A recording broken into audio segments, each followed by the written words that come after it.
Ladies and gentlemen, the President of the United States and Mrs. Trump, accompanied by the Prime Minister of Ireland and the Vice President of the United States.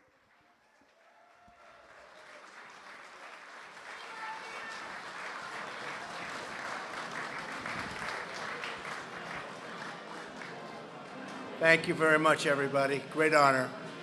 Oh, that beautiful music. I can't talk over that music. It's too good. It's too good. We'll let them finish out.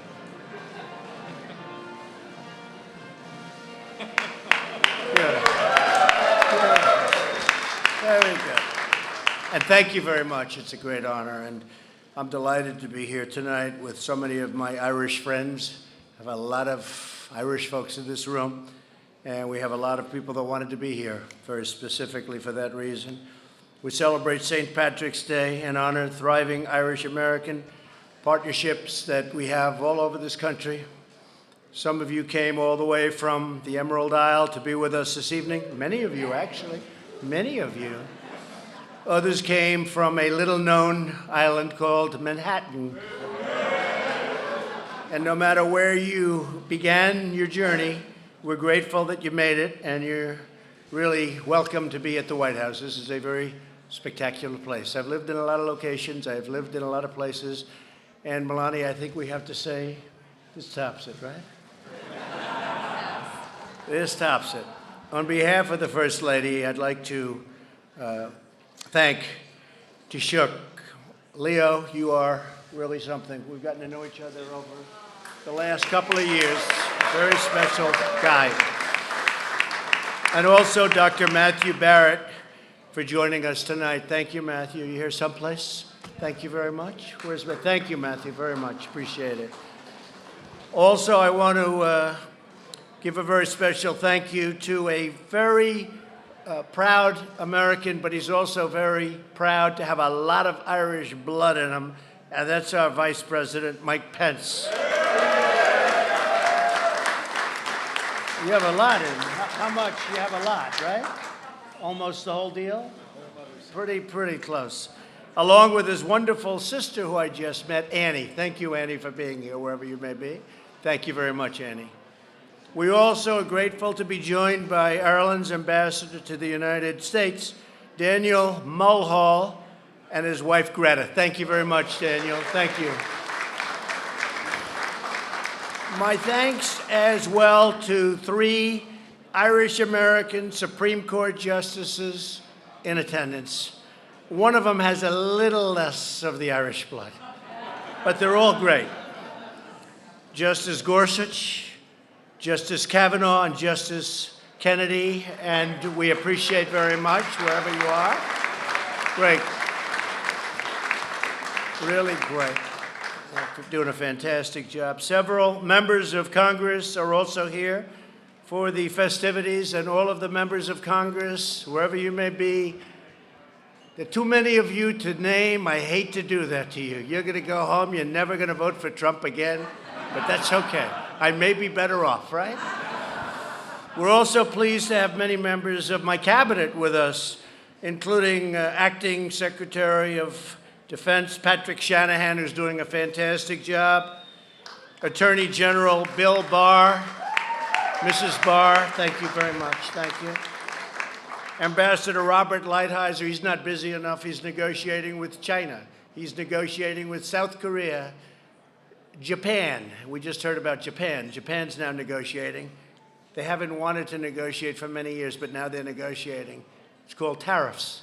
Tariffs are a very, very great way of getting people to the table, and Japan has been terrific. Prime Minister Abe just have completed a deal with Mexico, the USMCA with Mexico and with China, with Mexico and with Canada, and the China deal is going along incredibly well. We'll see what happens, but we're very deep. And where is Bob Lighthizer? Is he around, or is he still? I think he's just a big negotiating machine. I can't imagine that he's even here. But Bob, if you are here, you're doing a great job. We'll have news on China probably one way or the other. We're going to know over the next 3 to 4 weeks. And if that one gets done, it will be something that people are going to be talking about for a long time. And because we have been really taken advantage of for a long time. And now I think China, frankly, they've been very responsible and very reasonable. Let's see what happens. This year, on March 17th, from Boston to Chicago to the Emerald City of Seattle and dozens of other cities and towns in between, millions of Americans will celebrate the legendary history and the rich heritage of the inspiring Irish people. I know many Irish people, and they are inspiring. They're sharp, they're smart, they're great, and they are brutal enemies, right? So you have to keep them as your friend. Always keep them as your friend. You don't want to fight with the Irish.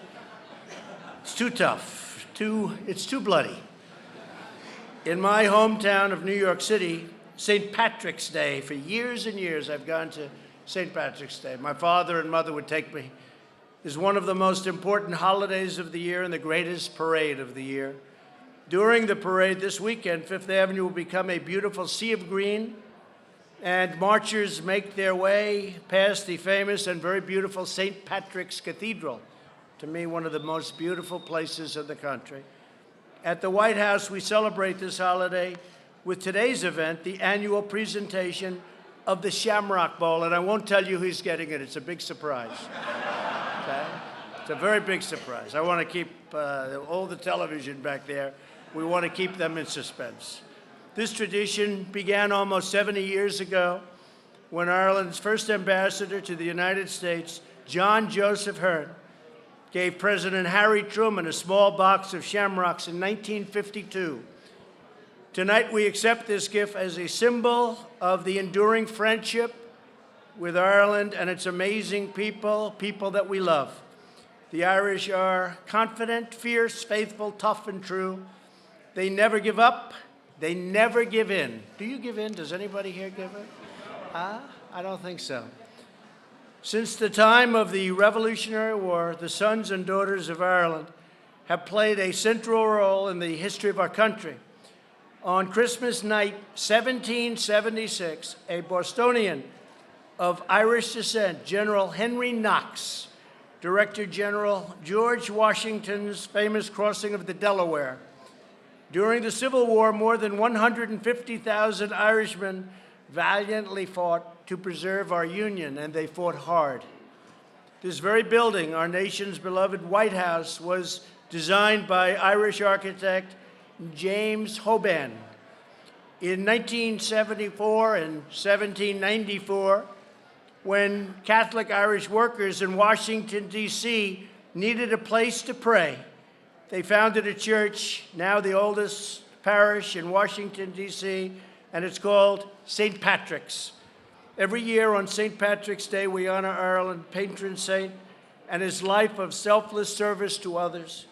Today, we also honor the many Irish-American firefighters, soldiers, police officers, doctors, nurses, teachers, priests, and countless others who carry on St. Patrick's blessed legacy of service. Tonight, we are thrilled to have so many members of the Irish community with us at the White House for this celebration. So many people wanted to be here, and they couldn't because we wanted to make room for you. So we just said, don't come. Through trial and triumph, ups and downs, thick and thin, the extraordinary Irish people have stood by America's side, and America will always stand by theirs. And I have to say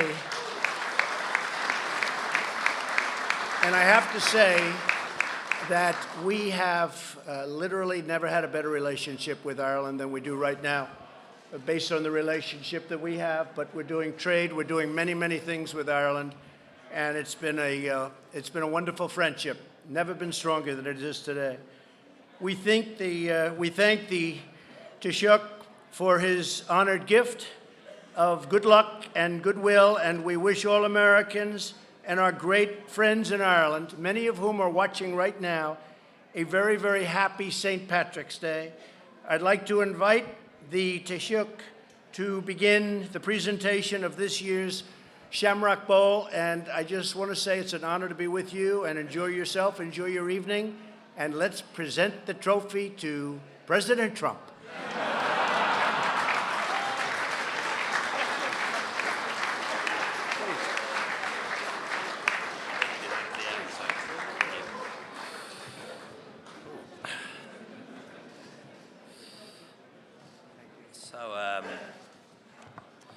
Mr. President, First Lady, Mr. Vice President, Uachtaráin, Céad Ban, Alas Uachtaráin.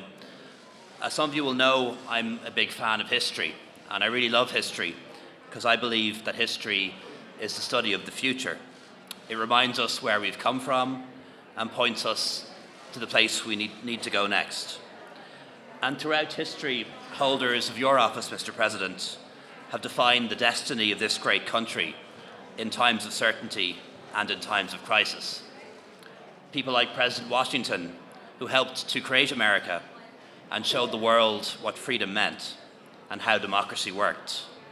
People like President Jefferson, who helped to make America great and created a republic of liberty. President Lincoln, who preserved democracy and proved that freedom has no limits. And Presidents Roosevelt and Reagan, who defeated two evil empires and secured freedom for the world. I know, Mr. President, you've said your ambition is to make America great again, and I think we can already see some of the results of that. The American economy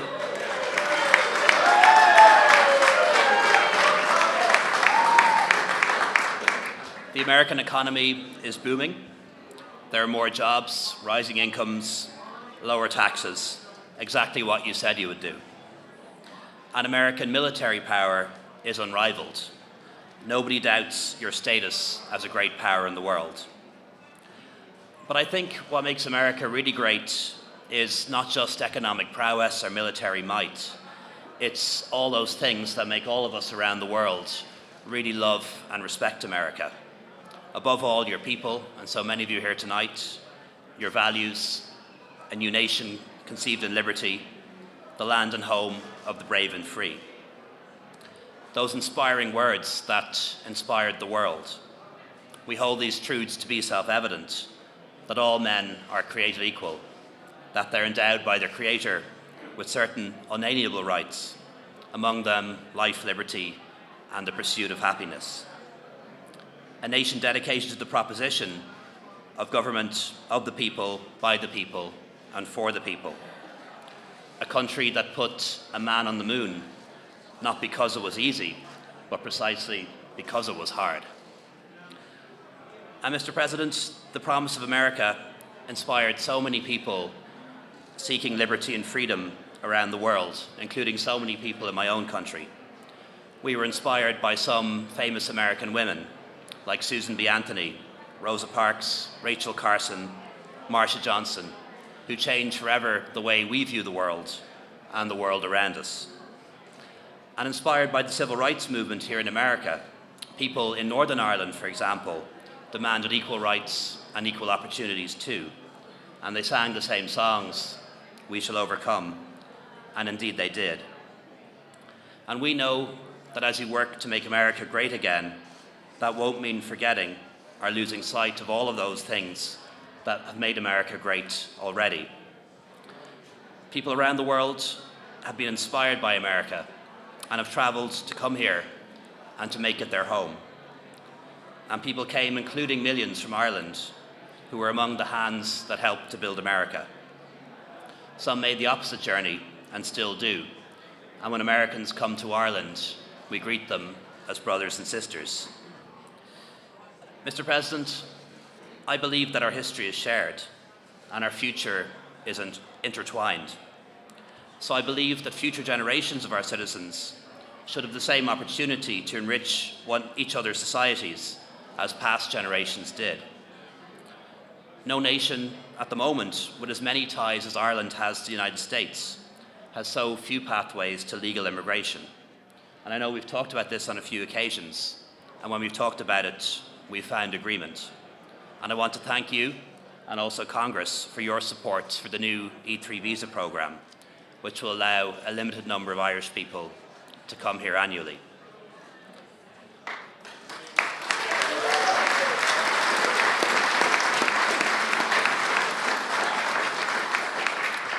Mr. President, 100 years since independence, Ireland has taken her place among the nations of the world.